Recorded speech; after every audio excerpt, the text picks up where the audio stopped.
So that's the default pattern, Mm. again, is sacrifice myself Mm-hmm. to make other people happy, because making other people happy, putting other people first, means that I can secure my relationship. This is the default pattern. That was the choice that you made in childhood. You only had two options. If I express my emotions, it threatens my attachments, so I gotta choose. Do I sacrifice my attachments or do I sacrifice myself? So there really is no choice.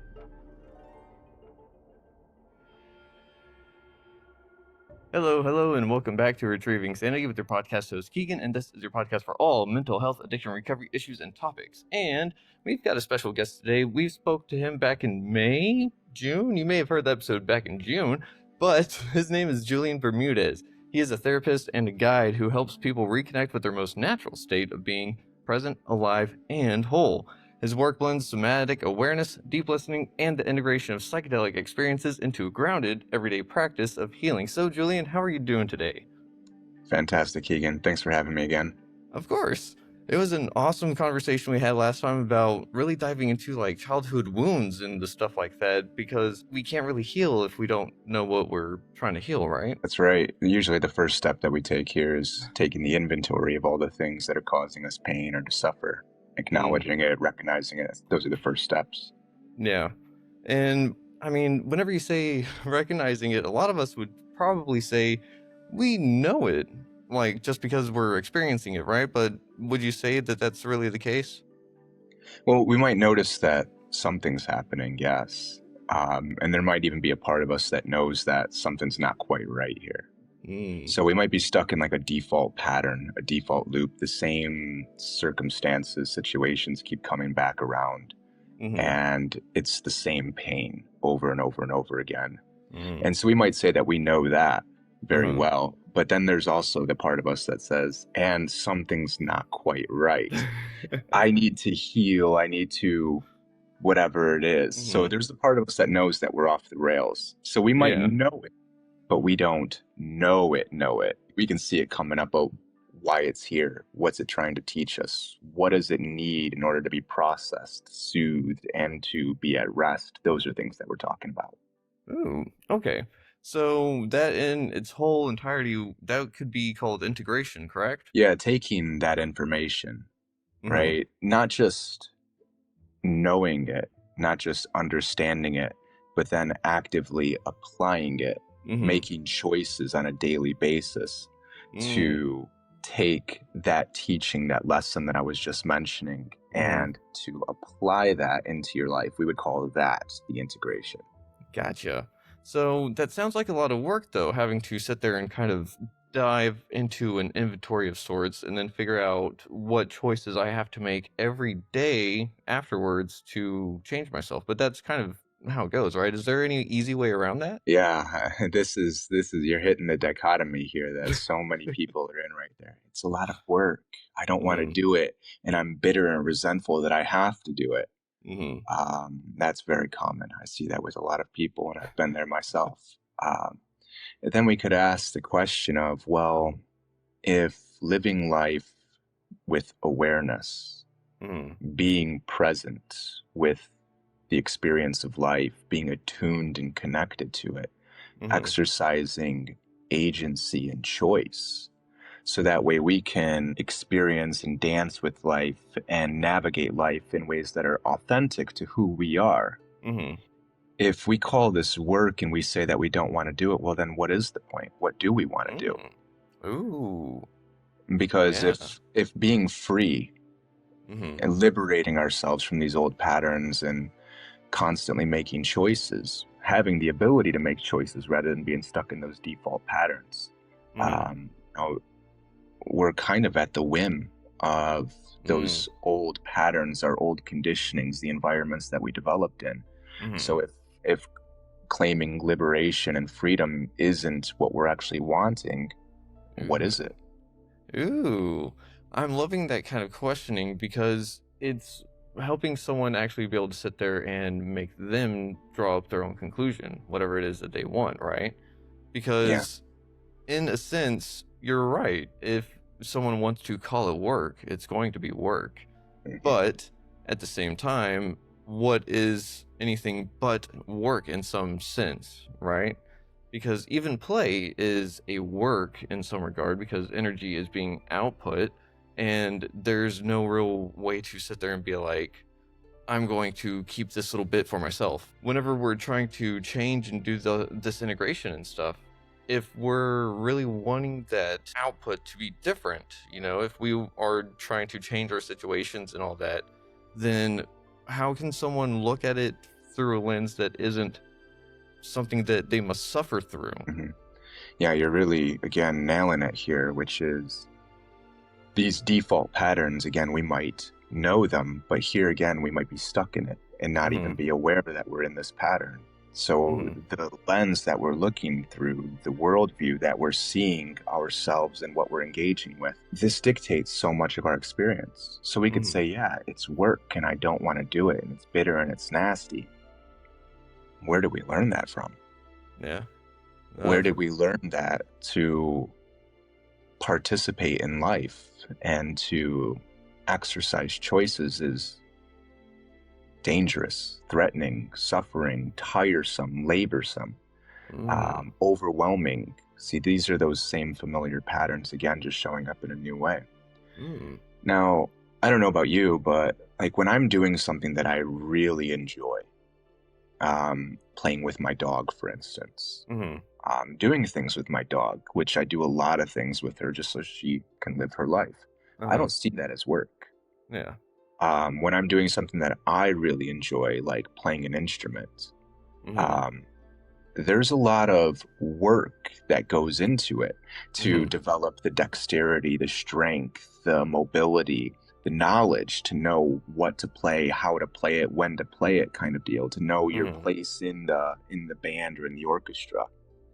This is all considered work, but I never once find that as something that makes me tired or drains me or overwhelms me. Why is that? Well, it's the relationship that I have with what I'm doing. So, relationship as in you're putting out and you're also getting back from it, correct? You're not just putting out effort tirelessly, endlessly, correct? Yeah, you can look at it as in like checks and balances, ins and outs, gives and takes. But I think that relationships are much more and much deeper. Like when you connect with somebody that you really care about, like my dog, for instance, I don't ever think of it as I'm giving something to get something. See, again, we could ask, where did I learn this type of dynamic in a relationship? When I was a kid, for instance, was my acceptance, my approval, my relationships dependent on what I could be and what I could provide? In other words, were my connections conditional? Yeah. That's most of the times where we learn that. So when doing something that I really enjoy, when I'm present with it, or with a person like my partner, or with somebody that I'm working with, I never once really see that as draining or tiring or labor inducive or difficult. I mean, it can be challenging, yes. But I'm doing this because there's this, it's very difficult to explain here. Like Joseph Campbell describes this as bliss. This flow state of being in line with something that's happening here, and there's a participation in this experience. And that's what I'm talking about getting to, is this, we could call it bliss of, when you come around to the same pattern that you've been in multiple times in your life, and the outcome has always been the same, and it's caused you to suffer or caused you to experience pain, and then you recognize that pattern and you make choices, and then the outcome of that situation is completely different. What do you experience there? Ooh, confusion usually, right? It could be. It depends on what the outcome is. Yeah. Right? The confusion's like this mental state of, I don't really understand what's happening here. But what I find most of the times is, even if it doesn't work out the way you want it to, being able to step outside of that old pattern induces a lot of joy. We're getting closer to this bliss state again. So this is the idea here is, yeah, it might take effort Mm-hmm. You might have to be present and be aware, and being present and aware can be very threatening to a lot of people. But again, this is getting in line with, well, then what is the point of living life? Do we want to be on autopilot? Do we want to be numbing out and zoning out all the time? What do those things do for us? And what would it look like to do something different? And yeah, it can be very difficult, and, it can be overwhelming, especially in the beginning. But the reward of being in control of your own life rather than being a victim of all the things that are happening, I think is what a lot of people are looking for. Yeah, I would have to agree on that, because in a sense, whenever I was going through my shit, whenever I was in my addiction really bad, I was sitting there and I was just trying to run away from everything to the point to where it was, I was better off dead, essentially. That's what I thought, that's what I believed. But there's no real numbing anything. Like, alcohol does a great job at it, and other substances do the same. But that's the thing, is that, like you said, it just numbs it out, and that's not really living. And there's a point where something requires change, and I don't necessarily know what that is, per se. For everyone, I would assume that it is different, and other people would have different names for it. There is a part of us that is somewhat broken and wants to be healed. So whenever we're doing this healing and whenever we're doing this work, a lot of us may not give ourselves credit in some way, shape, and form, because we may think that we're only doing things to get out of that pattern, per se, right? And not for something else, maybe? Yeah. Well, the way you just described it is the pattern. So the addiction, what was the thing that the addiction provided? I mean, you just said it, but just to be clear, what did the addiction provide for you? What did it do? It was numbing everything out. It was helping me essentially not be, because I would rather be dead. So, Okay. Numbing, not be. So a disconnect. Whatever was happening here in the present moment was too painful, unbearable, or overwhelming, and therefore you needed to numb it and to disconnect from it. Yeah, this is the pattern right there. And this is where we're getting back to the trying to get away from what is. So even here, what we're talking about of reclaiming awareness, being present, making choices, we still say, no, I don't want that. So again, we can know the pattern, but we don't know the pattern, because here it shows up again in a new way. It's the same thing of trying to get away from the present moment. So building this ability to be present, to be with the experience of whatever it is that we are trying to get away from, this is a big part of the practice. Yeah. And I don't think that anybody's broken. I think that we go through pain and trauma. Things happen to us, but we're so much more than the things that happen to us. And the ability to be present, to grow, to heal, to be whole, all of that's inside of each and every one of us. And what happens is just like you described a moment ago, is we get disconnected from it. We lose it. And so when somebody is healing an addiction, what do we call that? Healing an addiction? Yeah, when somebody's healing an addiction, they're in what? What is it? Recovery. Precisely. And the word recover means to find something that you've lost. So when you heal from an addiction, when you're in recovery, what exactly is it that you're finding that you've lost? Your old self, essentially, right? Yeah, it was who you were before all that pain. And so if we're constantly disconnecting from ourselves, disconnecting from the present moment, then we get to that point where being present is so painful, I'd rather be dead. Yeah. I mean, that's straight to the point. I mean, because whenever I think back to it now, it's still painful. It's still one of those things that it's like, I don't think, because I'll never claim to be healed. I don't think there's a such thing. I think that there is certain stages of healing in certain areas of life, but I don't think one is ever fully healed unless it is like a physical kind of thing. But even then, that's debatable, right? Because a lot of times you'll have a scar or something. But thinking back to just the root of everything, the wanting to disconnect, the wanting to not be here kind of thing, it's weird that this can still cause distress and the pattern shows back up, even though the healing or the recovery has begun, right? So it's kind of like a spiral. It's not a straight line. Yeah, it can be. And yeah, if there's pain that's here, and if it's still causing distress, then what that indicates is that we haven't learned how to navigate pain yet. Right? And so really learning how to navigate whatever it is that we're experiencing, whether it's the pain, the lows, or the highs, that's the key. Because if the thing that the addiction gives us is an escape, a numbing, a disconnect, well, then what we have to do is learn how to be present with what was there, so that way we don't need the addiction. And, whether or not we can be healed or not, again, we're talking about that lens of, is this work, and what's our relationship with it? Yeah, I mean, that can happen. Frodo gets stabbed by a Mogul blade, and the wound never heals. And you might get a scar.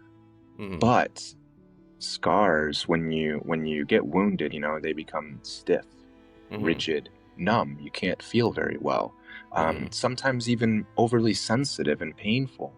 But if you take care of that scar, if you really nurture that scar, if you rehab that area and you exercise and you stretch that scar, you can become more flexible. The stiff, rigid scar can become soft, and the range of motion can increase. You can regain your feeling, or that intense pain and sensitivity can decrease the more you nurture it and the more you work with it. And when we're talking about trauma, things like addictions, that's what we're talking about, are emotional, psychological scars. And the more that you nurture them and take care of these wounds and scars, yeah, I mean, we can say maybe they won't ever be healed, but maybe they can be. Yeah. Okay. And so how do you help someone with that healing, with their recovery in a sense? Because for myself, I know that one of my biggest blocks, and I may be speaking for more people than I realize on this end, but I have a hard time letting myself cry. Even if I'm by myself, even if I know I'm on the tipping point, I am on the verge of having a breakdown, I still can't cry. I'll still sit there and just be like, and bam. All right, and I'll sit in the feeling, I'll try to get it out sometimes, and it'll just go, whoop, just feeling gone, and I can't get it back, and it's like, well, it was there, it was fleeting, and it's gone, and I'm back to my masking self. Like, how does someone not do that with themselves? Yeah, I think you're describing a pattern that a lot of people feel, especially men. So we could ask here, what purpose? We're talking about a defense. Then here is the pain, the sadness is here. It's about to come out, and then something happens. Yeah, there's some sort of barrier, some sort of defense, and then the emotion, the feeling, and the sensation of crying goes away. So what we could ask is, what purpose do you think that defense serves? Ridicule would be the first thing that kind of comes up. Ridicule. Okay, very good. So was there ever a time in your life where, if you had emotions, if you cried, for instance, you would be ridiculed? Oh, yeah. Yeah, of course. And what's the consequence of being ridiculed? Getting in trouble or feeling rejected. So terrific. So punishment. So if you're in pain and you express the pain, then you get punished for being in pain, and you get more pain. And then you get rejected, exiled, disconnected, meaning that the thing that's most important to you, the thing that you need the most when you're in states of pain, connection, is what's going to get withheld or taken away from you. Ooh. So, So from that sense, the defense mechanism makes a lot of sense, doesn't it? Yeah. And so it's kind of almost counterintuitive, though, isn't it? Now, the next question is, where'd you learn that? From my childhood. From your childhood, precisely. So it's counterintuitive, yes. How old were you, do you think, when you developed this defense mechanism? Like 3. We're talking about the mindset of a 3-year-old. Yeah. This is a 3-year-old part of you that stepped up when you were experiencing emotions and said, okay, if we express these emotions, bad things are going to happen. We're going to get ridiculed, we're going to get punished, we're going to get disconnected. And at 3-year-old, you need connection more than anything. You can't survive without it. So of course it's counterintuitive, because it's a 3-year-old's worldview. Sorry, I'm not trying to laugh at that. Like, it is just funny whenever you put it like that, though. I mean, that's exactly how it is. And yeah, it's really important to find the humor in these things. But yeah, see, we can know these patterns, but we don't know these patterns. And now what we can start to see is when that emotion is coming up, when the pain's there, and when the tears are right there, and you can feel the defense mechanism suppressing it and pushing it away. You can say, there's my trusted old friend, my 3-year-old who's trying his best to help me out right now. Now, let me ask you a question then. When you were 3 years old and you were being ridiculed, punished, disconnected, exiled, what did you really need? A shoulder to cry on, really. You know. Okay. Someone to be there. If there's going to be a shoulder to cry on, there's got to be somebody there. Yeah. Somebody to be there. What is this support? What does someone to cry on look like? Someone that understands and has patience. Okay, perfect. Understanding. So somebody to see you, to know, to hear, to listen, to see and to listen to what you're going through, and to understand, oh, Keegan, you're in so much pain right now. And then you use the word patience.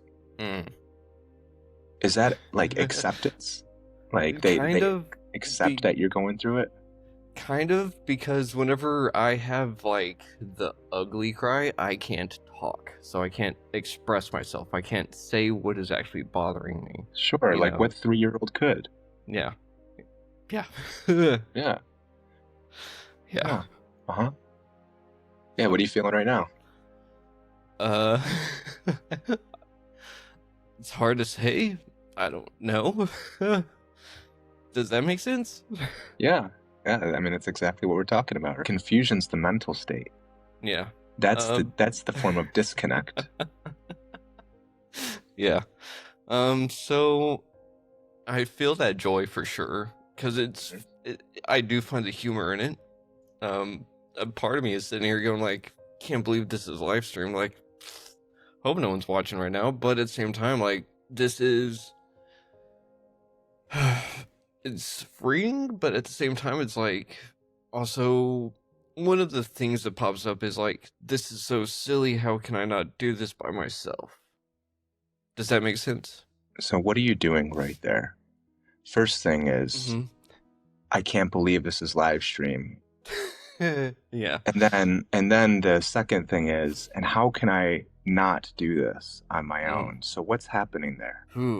Already kind of doing the same thing that I've been doing to myself before. Which is that ridicule and disconnect or punishment. Ridicule, punishment, disconnect, so judgment, evaluation, criticism. So all those things that you were afraid that were going to happen when you expressed emotions, the ridicule, the judgment, the punishment, the disconnect, who's the one who's really doing that? Yeah. So in other words, when you were 3, you went through pain. Trauma is what we would call this, being that the people who were closest to you who were supposed to help you go through the difficulties were the ones who were causing or contributing to, at the very least, the pain that you were in. So you learned that pattern of how they treated you. And now that pattern continues because you've internalized that as maybe a mistake for what connection looks like. Ooh. Ow. Oh. Okay. Oh. Damn. That answers a lot of questions right off the bat, too. Yeah, what was that right there? I saw you put your hand over your heart, it looked like. Yeah, just because, like, ouch. Like, that's kind of a, like, oh, that, if I, in, just a second.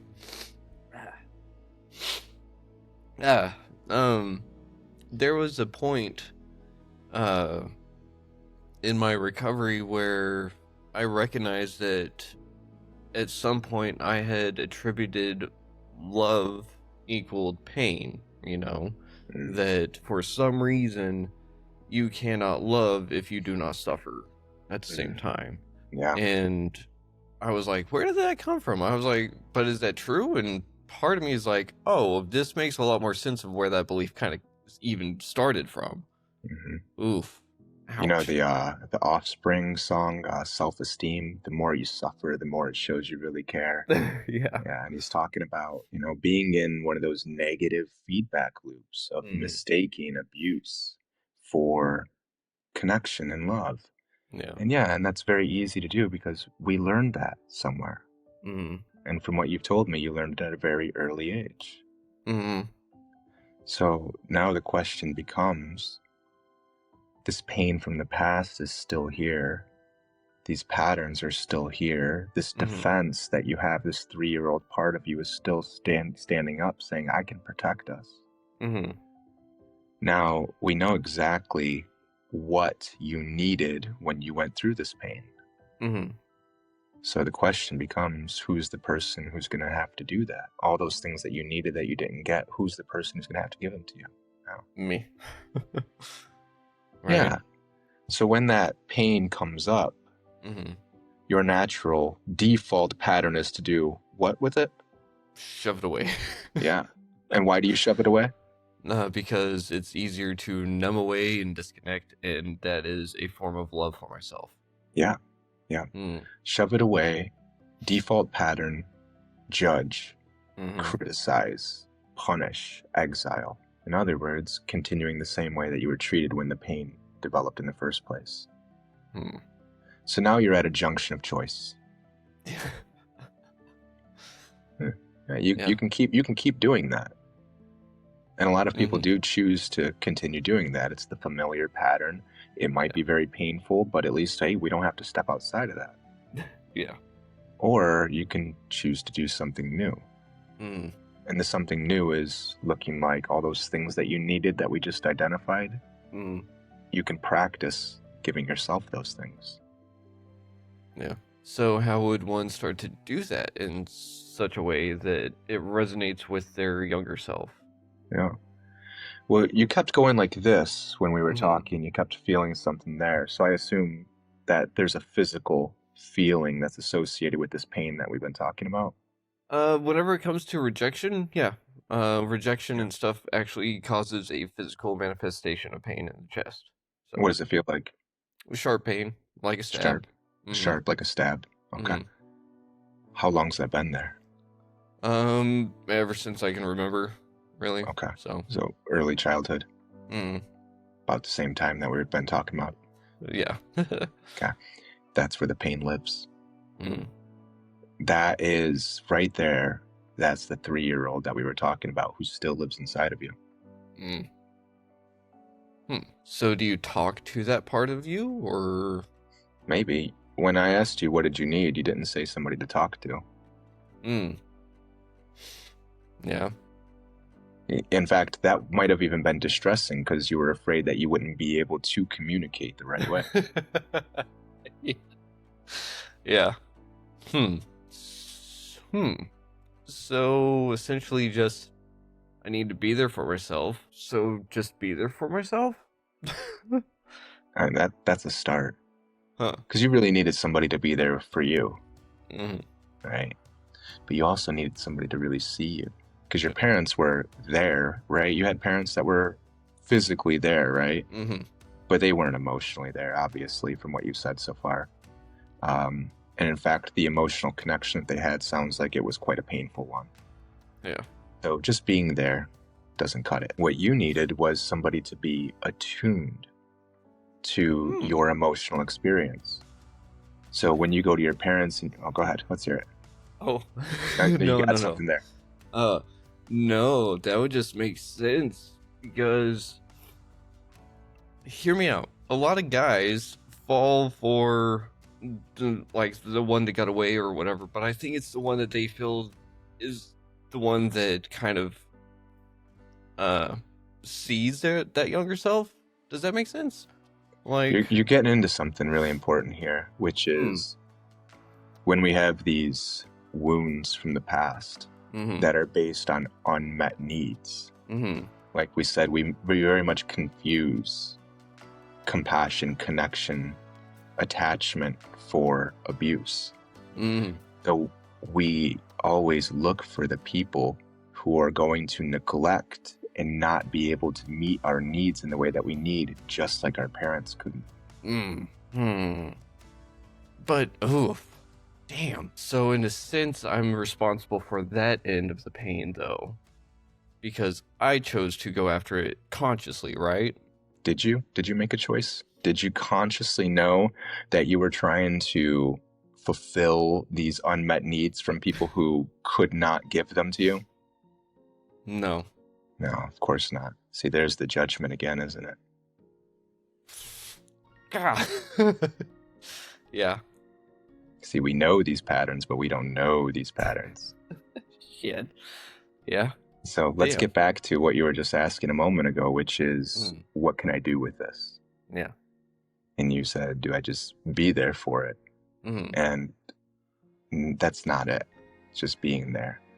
Because, yeah, I mean, we can chase partners who can be there, but they're not there for us in the ways that we really need. No. So what we really needed was somebody, from what you've said too, was we needed somebody to be attuned to our experience. Somebody to see, somebody to hear, somebody to understand. So when you go to your parents and you're in pain or you're scared, you say, Mommy, Daddy, I'm so scared. And they say, get out of here. There's nothing to be scared of. They've invalidated, judged, criticized what you were going through. And then you learn, well, feeling that way gets me disconnected. So that's bad. But if you go to them and you say, Mommy and Daddy, I'm scared. And they say, oh, yes, it's scary out there. Come, let me hold you. Come. What are you scared of? What is it that's scary to you? What is it that's threatening? Come here, let me hold you. Let me go through this with you. Let's navigate this fear together. This is a completely different experience. Yeah. And that's what we're trying to learn how to do. So you needed somebody to be with you, somebody to see, to hear, to understand what you're going through. And so when you feel this pain and the default pattern is go away, I don't like you, right? We're doing the get out of here. Yeah. So instead, let's make it a priority, just like you should have been. Let's scoop it up. Let's spend some time with it where we're not going to be distracted with our phones or with the internet or with anything that's going on. All that can wait. And even if we just spend 5 minutes just seeing this pain, listening to it, connecting with it, being attuned to that emotional experience, meaning that we can allow it to be there and we can feel it with this part of us that still carries it. And we can be patient and accepting like you needed and say, oh, of course you feel that way. Of course. Come. Let me be with you. Come, it's safe here. You don't have to worry about getting punished or exiled. And yeah, it's interesting that you were saying that because before we started this recording session, I was spending time in my sacred spot and I had that kind of revelation to myself. I was like, I need to have at least not a full day, but at least some time in the week to just have nothing going on, like with technology, no trying to be productive, no trying to do anything, just kind of trying to be present and really getting connected with myself and trying to figure out what's going on, because I was like, I know I'm on the brink. I know I'm on like the tipping point of having a breakdown, but I was like, I just don't know how to. I can't go up and push myself off that ledge because then that just makes me not trust myself, right? So I was like, I don't know how to navigate these kind of things. Maybe I'm just lucky that I've done enough work to recognize that I need the work, and I may not be able to say at the moment that I've had enough experience in some things, but I can say that I'm more willing and accepting of more experiences to come. Does that make sense? Yeah, so you can recognize when things are getting overwhelming. Mm-hmm. Yeah. And you can recognize that there's something to engage with here. Mm-hmm. So you were mentioning that you needed a day is where you started, but then you negotiated with yourself and said, well, not a full day, maybe just part of a day, where I can really work on what I'm going through. Mm-hmm. And then you said, a time where I don't need to be productive, where I don't need to try to be productive. What does being productive do for you? Well, I know a lot of people would probably not like what I'm about to say, but having a good work ethic or so, or trying to be a workaholic, is really just a form of escapism or trying to run away from something. And I can get into that kind of rut, I'm trying to produce because in a form that is another way that I've been programmed, is that I have to produce to have outside validation. Okay, so that's what it does for you. It helps you escape the pain by giving you outside validation. So if you can produce, then you'll be good enough. Okay, so that negative feedback loop that we were talking about with the 3-year-old, where it was just like counterintuitive, it just showed up again, didn't it? The fuck? Yeah. I need to be important, so I'm going to distract myself with output so people will validate me. And then there was a part of you, another part that said, no, I need a day to myself where I can take care of myself. So there's a bit of a internal conflict happening there. Or perhaps not even a conflict, it's a dialogue. There's a negotiation that's happening there. You got that 3-year-old who's saying, I need external validation. If I do the things, then I get what I want. And then there's this other part of you that's saying, I need to take time to give myself those things. Yeah. You're right in the sense that it's more of a dialogue. Because whenever I grew up, I learned kind of how to not really say I unless I'm speaking with someone else.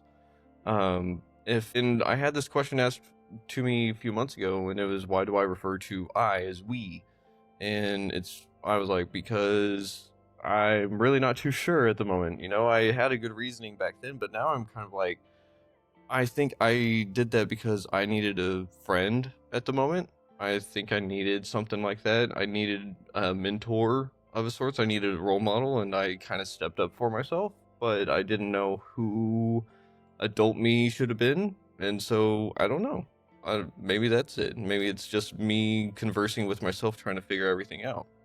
Yeah. So you needed, what would a role model, what would a mentor give you?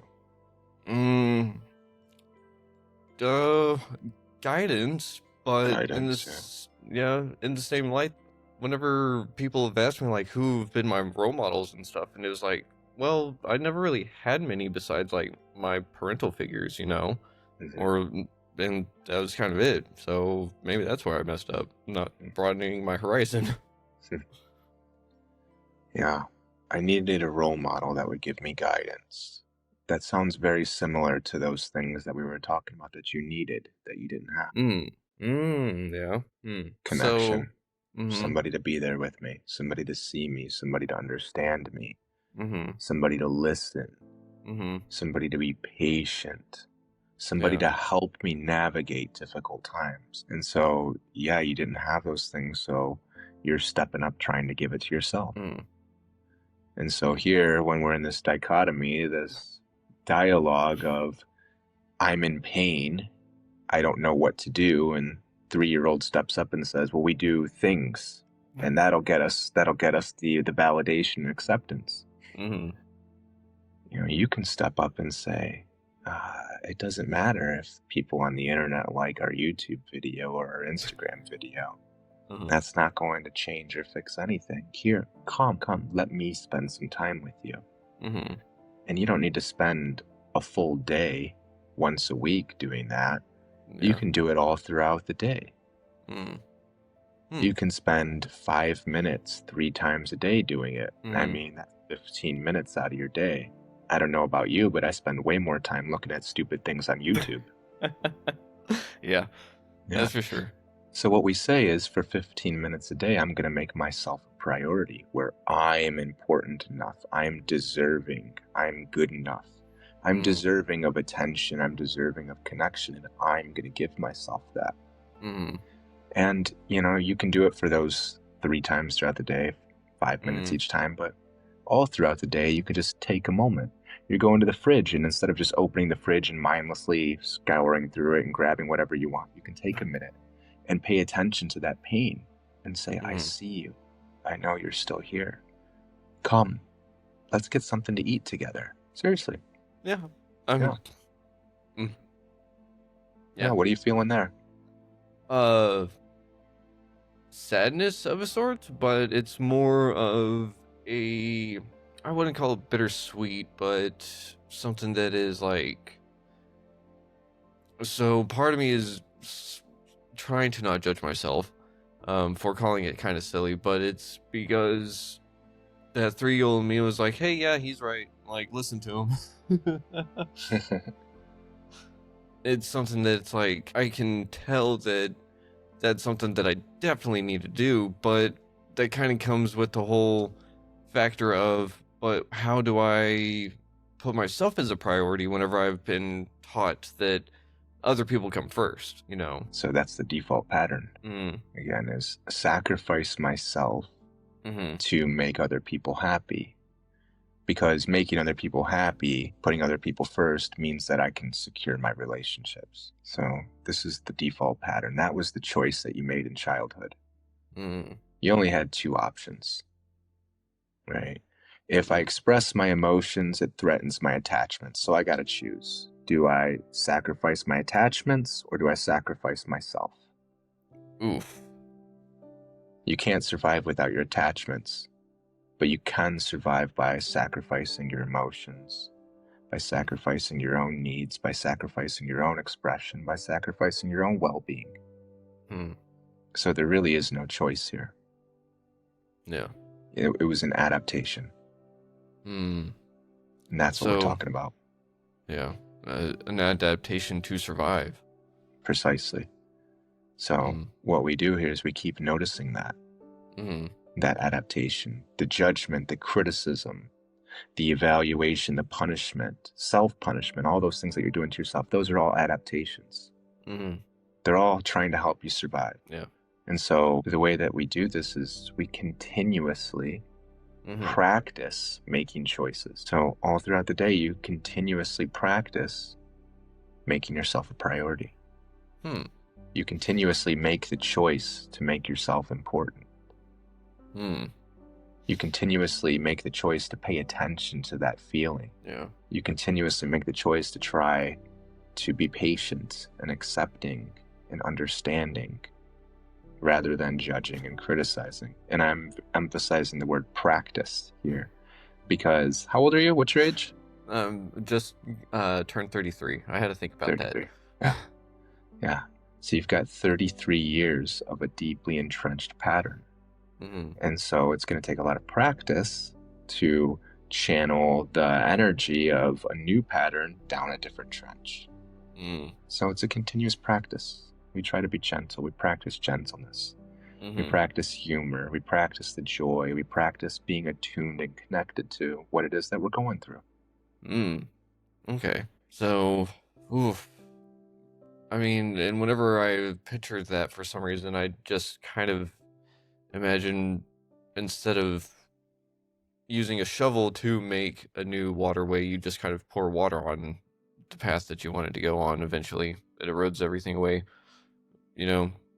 But I don't know. That was just the way my brain went for some reason. Usually when you pour water on something, it just kind of makes its own paths. Mm-hmm. Yeah. It's the way I see it. And we're trying to very consciously create something new. Yeah. Something that's in line with you and what you really need. And maybe the water will flow down that path on its own. Or you can continuously do the new thing, and that will let the water flow through it. Okay. Oh, I know I've got a lot of work I need to do. And I think I need to have conversations with you outside of having a podcast interview. Yeah. Of course. But I mean, real quick, where can people find you? Because I know that we're at this juncture of the episode, which I can't believe we're actually this far into it. But for everyone out there, where can they find you? My website's great, psychedelic-integration.net, or Instagram's great, psyche integration, just one word. Okay. Those are two fantastic spots. Sweet. Well, I'm going to make sure that we have all of that in the episode description with this, because holy cow, like, I needed this conversation a lot sooner, but I can't beat myself up for that, and that's kind of the hard thing, right? It's one of the... So how do you stop someone? How do you direct someone to not judge themselves for trying to not judge themselves? Does that make sense? Yeah, you got it from your parents. You got the judgment, the criticism, the evaluation, the punishment, so on, and that created a tremendous amount of pain. But then you're also beating yourself up for doing the thing that you learned, so you're getting it from both ends.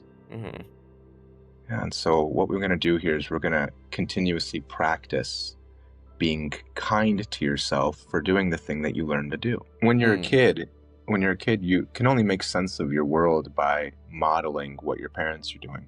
Yeah. I mean, from a neuroscience perspective, this is really well understood, is that children model their parents. Dan Siegel calls this interpersonal neurobiology. And what he means by this is that on a biological level, like your nervous system developing, it is literally downloading the information from your parents or from the mature, regulated nervous system that's in your environment.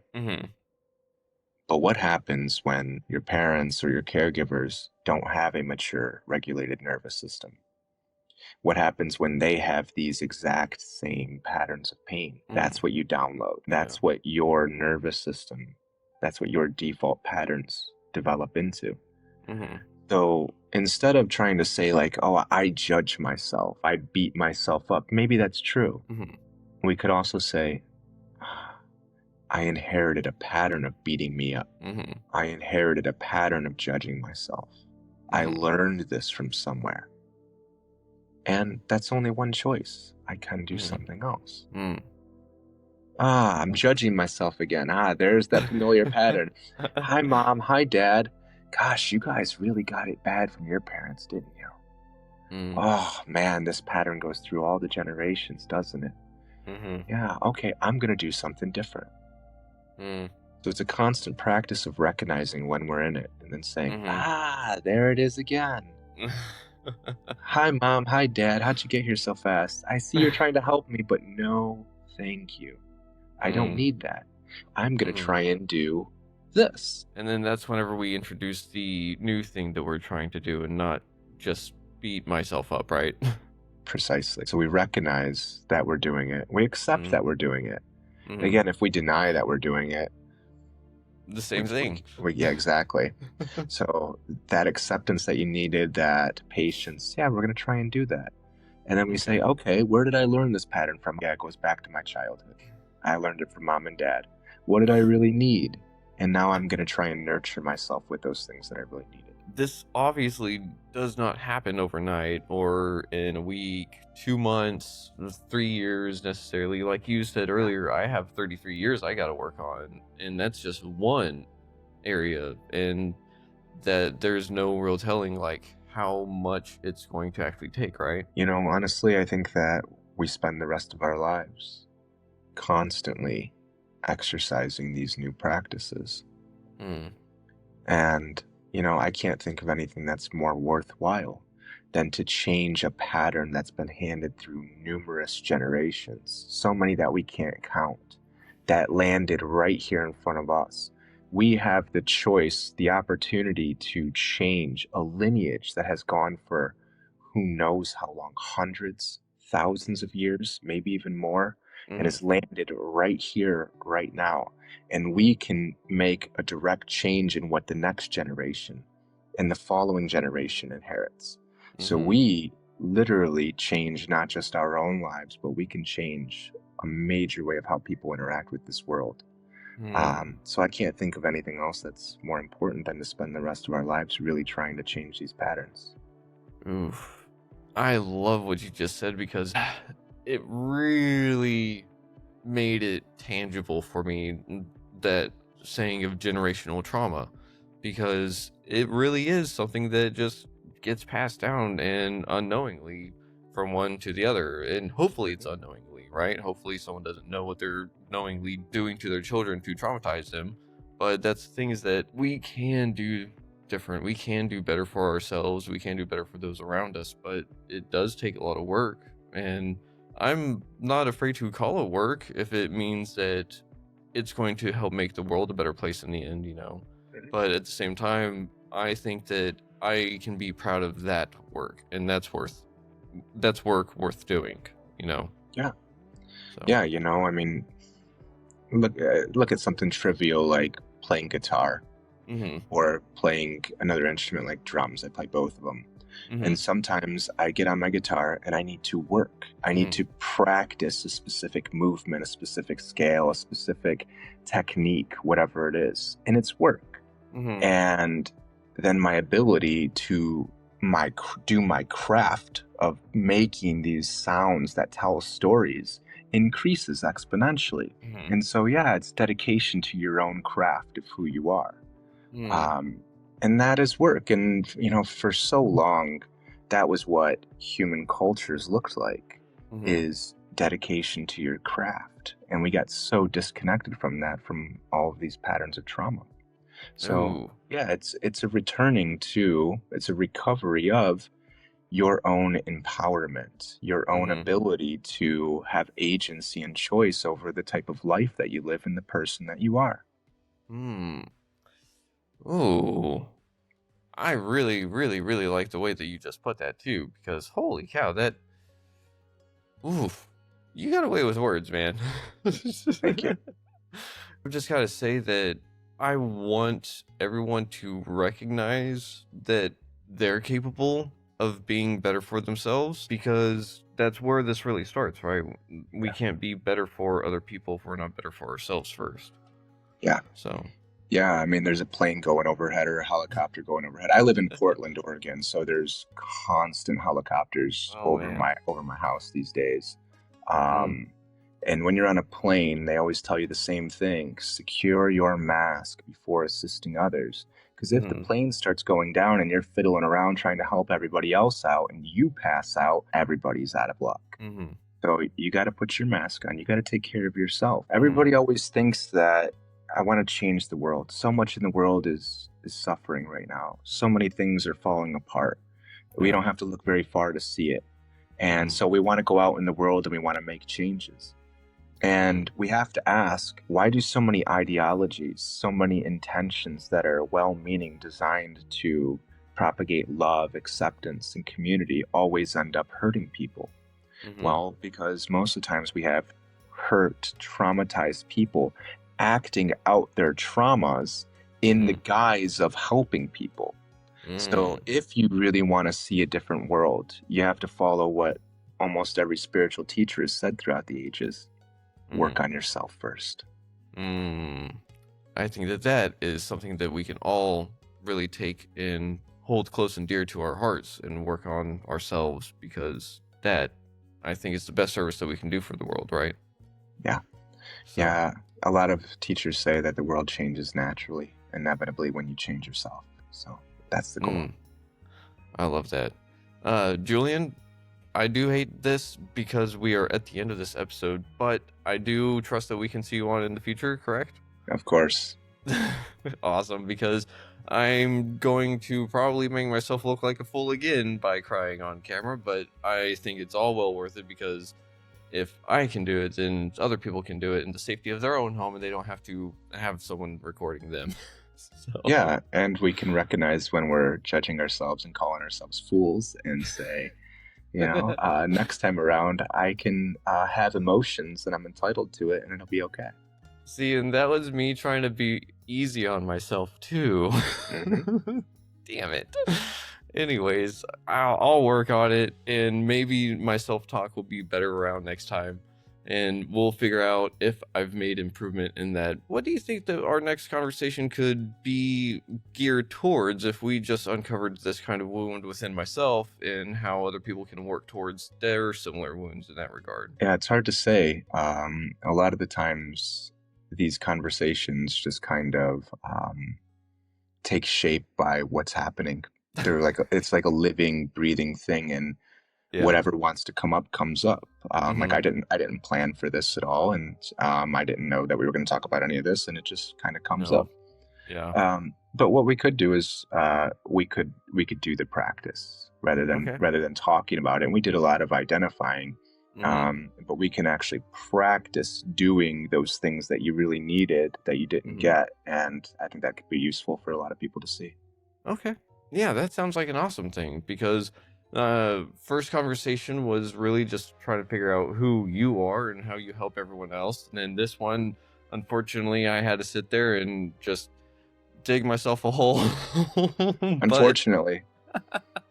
But I think in the end it was amazing, because we got this awesome conversation and I got something out of it. I know that everyone else is going to get something out of it. But Julian, I just got to say thank you very much for being on the show again. And I hope that, we just speak soon.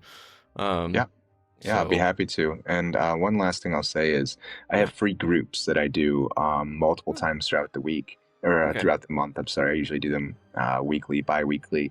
So they're free and they're available to anybody who wants to come through. So if anybody's listening and they're like, oh, I'd love some support, but I can't deal with finances or things like that, those are all just that self-talk that's depriving ourselves of the support. So you said earlier that you were heading towards a breakdown and you didn't know what to do, but you can always ask for support. And I think that's what a lot of people are in, and that asking for help can be really difficult. So that's why I have lots of free ways for people to get involved and to show up and participate, where there's nothing to do other than sign up and show up. Awesome. Thank you very much for highlighting that, Julian, because I know I'll be taking part of it, and I hope other people out there do as well. I can't wait to figure out the practices that we're going to do next time, and then go from there. So, Julian, thank you very much again for being on Retrieving Sanity. And everyone else out there, thank you for listening to Retrieving Sanity on WDJY 99.1 FM. And as always, love yourself, love others if you can, but you gotta love yourself first. And also, if you are experiencing a crisis of any sort, dial 988. It could save your life. And with that being said, much love. Shalom.